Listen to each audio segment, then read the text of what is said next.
The words tumbled out of me like a dam breaking, raw and unstoppable. Isaiah, I'm gay. And it's you. It's always been you. His face crumpled under the dim bar light, not with joy or relief, but something sharper, like glass shattering in slow motion. I reached for his hand, but he yanked it back, whispering, "Josue, what the hell?" And in that split second, I swear the rain outside roared louder than my breaking heart. We'd been inseparable since freshman year at Lincoln High in Gary, Indiana.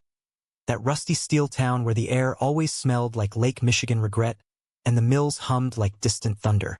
Isaiah Rivera and I, two brown kids with dreams bigger than the rusted factories our dads slaved in. He was the golden boy, track star with a laugh that could light up a blackout, easy charm that made teachers forget tardies. I was the quiet one, sketching comics in the back of class, hiding behind hoodies and half-smiles. But together, we were unstoppable. Late-night drives to the dunes, blasting Bad Bunny until the speakers blew, sharing secrets over stolen six-packs from his cousin's garage. "Bro, you're my ride or die," he'd say, slinging an arm around my shoulders, and I'd nod, pretending the warmth of his touch didn't twist something deep inside me. College hit like a freight train. We both scraped into the University of Illinois Chicago on partial rides. Him in kinesiology, dreaming of PT school. Me in graphic design, chasing pixels to drown out the noise in my head. The city swallowed us whole. Endless L trains rattling like confessions, Lake Street bars pulsing with bass, and that relentless wind off the lake that stripped you bare. Our shoebox apartment in Pilsen became our bunker, walls plastered with his track ribbons and my half-finished murals of superheroes who looked suspiciously like us. Rent was split 50-50, but really it was him carrying us, picking up shifts at the corner bodega while I freelanced logos for local taquerias. "We're in this together, Joss," he'd grin, tossing me a tamale from his shift. And God, I believed him. But the secret festered. I'd known since high school, that electric pull when he'd strip off his jersey after practice, sweat-glistened skin catching the locker room light. I'd bury it under bro hugs and memes, telling myself it was just admiration. Normal. But junior year it clawed its way out. Hookups in the shadows of Boys Town. Quick. Anonymous. Leaving me hollow. Therapy sessions at the campus center, where the counselor with the sad eyes said, "You're valid, Josue. But who do you trust first?" Isaiah. Always Isaiah. He was my anchor, the one who'd held me when my mom got sick last summer, her cancer a quiet thief in our cramped Gary bungalow.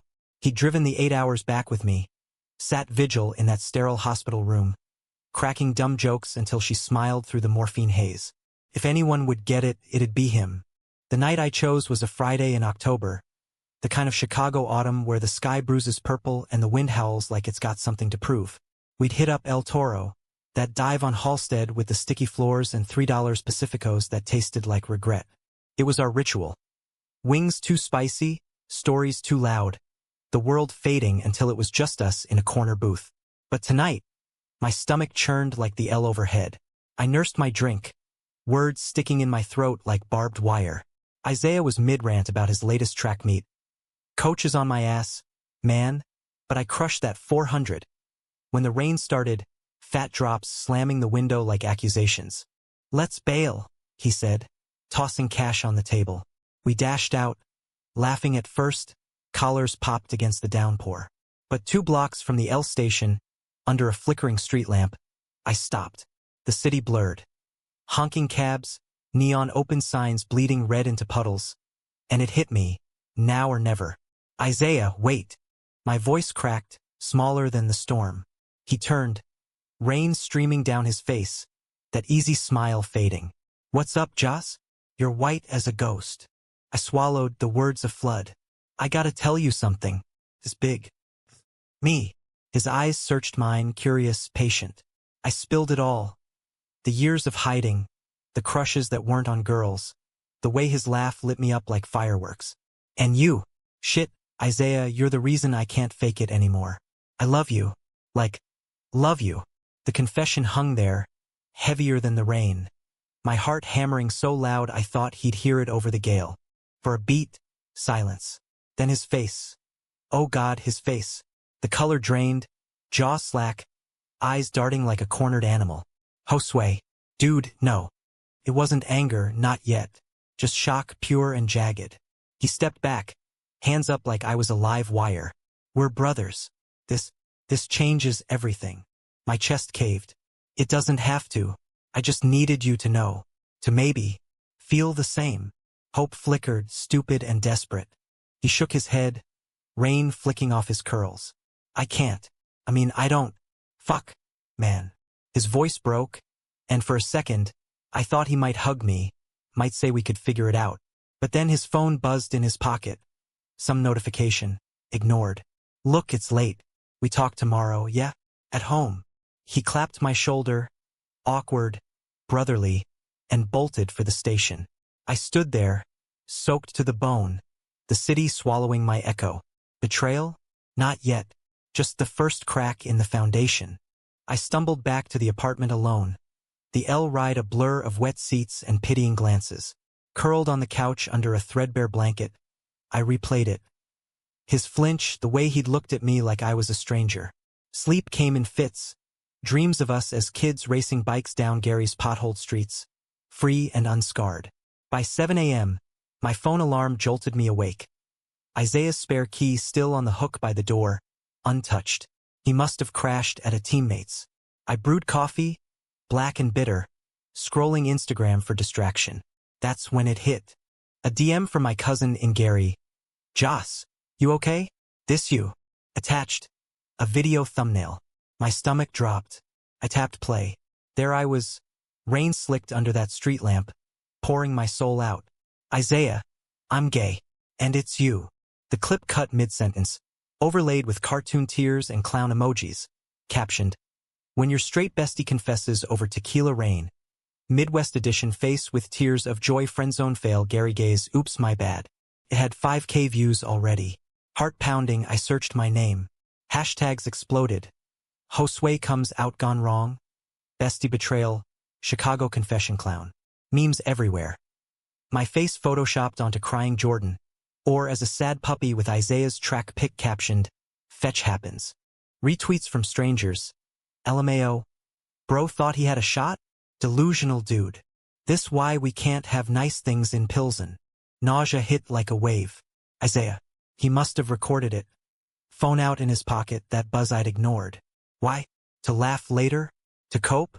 I dialed him voicemail. Texted. What the fuck, man? You did this.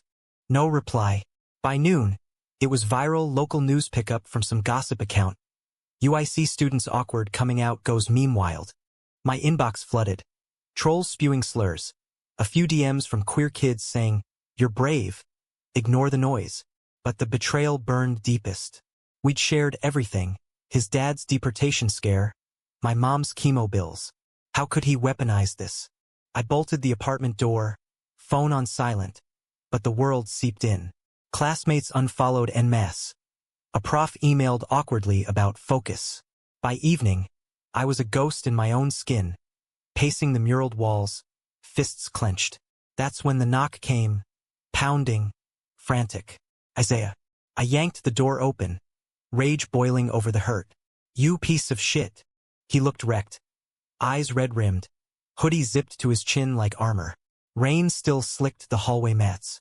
Joss, let me explain. I blocked the threshold, voice a snarl. Explain? You filmed me. You turned my life into a joke for likes. He winced, shoving past anyway, collapsing onto the couch like it was his right. It was a mistake. I was freaking out. Okay? Pulled out my phone to record a voice note for myself, process it. But then I hit send to the group chat. The track guys. Thought it'd be funny. Like, can you believe this shit? To blow off steam. Funny. The word tasted like ash. You betrayed me, Isaiah. For a laugh. He buried his face in his hands, shoulders shaking. I didn't think it'd spread. One guy screenshotted, posted. It snowballed. I'm sorry, man. So fucking sorry. Tears streaked his cheeks now, but I felt nothing. Just the echo of that street lamp confession. Purity twisted into pixels. We screamed then, raw, ugly. You knew I trusted you. I hurled a mug, coffee splattering the wall like blood. This isn't just about us. It's my family, my job apps, Everything. He fired back, defensive at first. I didn't ask for this. You're putting that on me? But as the storm outside mirrored ours, something cracked in him. He sank to the floor, back against the couch, voice small. I panicked just 'cause part of me wondered if maybe I felt it too. And that scared the shit out of me. The room spun. What? He looked up, eyes haunted. Those hugs, the late nights. I pushed it down 'cause I'm supposed to be the straight one, the fixer. But you're everything. And I ruined it. Confession for confession. The climax of our wreckage. Not just betrayal, but the mirror it held up. We were both cowards, hiding in the bro-code armor America sold us. Tough Midwestern boys, no room for softness. For us. Hours blurred. We talked till dawn. Rain easing to a drizzle. No grand reunion, no fairy tale kiss. He deleted the chat, reported the posts, but the internet's a hydra. Memes lingered in corners. I blocked the trolls. Leaned on a queer art collective at school that wrapped me in chosen family. Isaiah? He stepped back, gave me space but showed up weekly, coffee runs, no expectations. I'm working on me, he'd say, voice steady now. Therapy, he admitted. Unlearning the toxic straitjock script. Months later, spring thawed Chicago's grip. The memes faded to footnotes. I landed a design gig at a local zine, inking stories like mine, queer, messy, human. Isaiah and I were rebuilding brick by careful brick. Not lovers, not yet, maybe never, but friends again, deeper for the scars. Last week, dunes drive like old times.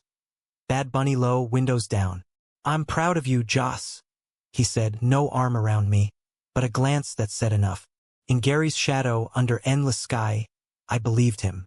Secrets don't stay buried here. They bloom, thorny and true. And in the heartland's hard light, that's the real American dream. Surviving the storm, finding grace in the wreckage.